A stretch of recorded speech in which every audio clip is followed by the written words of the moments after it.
Investiment ta' aktar minn 2 miljun euro fondi Ewropej se jissarraf fi żjed ammont ta' il-Xita li Jinżel Fil-Pjan.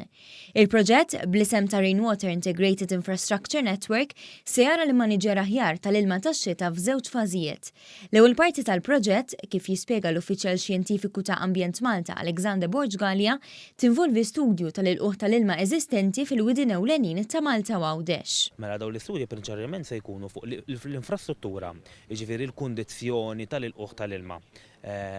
Se naraw ukoll studji bħal il-ġeoloġija, għax ovvjament hemm ċertu ġeoloġija li hija tajba iktar aħjar biex l-ilma jinfiltra ġewwa il-pjan.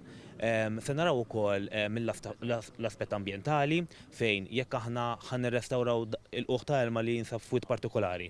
Ħanagħmlu ħsara ambjentali, ovvjament jekk ikun il-każ, mela dak ma nagħmluhx biex nagħti eżempju. U ovvjament se naraw kemm se jiġi swina wkoll anke finanzjarjament biex ikunu nafu l-ammont ta' flus li hemm bżonn biex isiru dax-xogħlijiet. It-tieni parti tal-proġett tinkludi l-implementazzjoni ta' proġett pilota fuq il-Għasel li se jiġi rrestawrat u sera l-bini ta' sitt il-lqugħ tal-ilma ġodda biex tiżdied il-kapaċità u jinġabar iżjed ilma fil-pjan. Da fl-istess waqt li se jitħawwlu mal-1200 siġra indiġena u arbuxelli. L-implementazzjoni tal-proġett se joħsiebha d-Dipartiment tax-Xogħlijiet u l-Infrastruttura fih dan il-Ministeru għat-Trasport.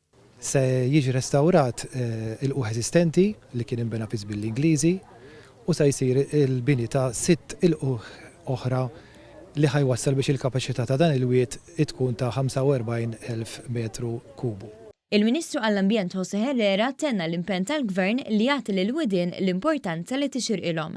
Iddeskrivihom bħala l-vini tal-pajjiż u qal li l-proġett pilota fuq il-Għasel huwa maħsub li jsir fil-widien kollha f'pajjiżna. Il-Gvern għandu xi 70 bir tiegħu u jew reservoir tiegħu, għandu wkoll xi 60-70 dam, nuża l-kelma Ingliża. Ħanistudjaw ma naraw jekk qed jiservu l-iskop tagħhom kif suppost, fejn hemm il-ħsara nagħmlu reparazzjonijiet, l-idea biex l-ilma jintlaq nilqugħ aħjar u jinżel fl-akwafer. Is-Segretarju Parlamentari għall-Fondi Ewropej Aron Farrugia innota li l-Gvern qed jinvesti aktar minn 100 miljun euro fondi Ewropej għall-ilma.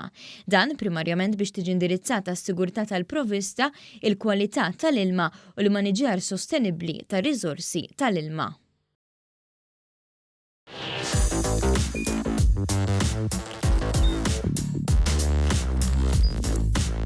Idħol fuq one.com.mt u hemmhekk tista' tara l-programmi kollha li jxandru fuq One permezz ta' One Play.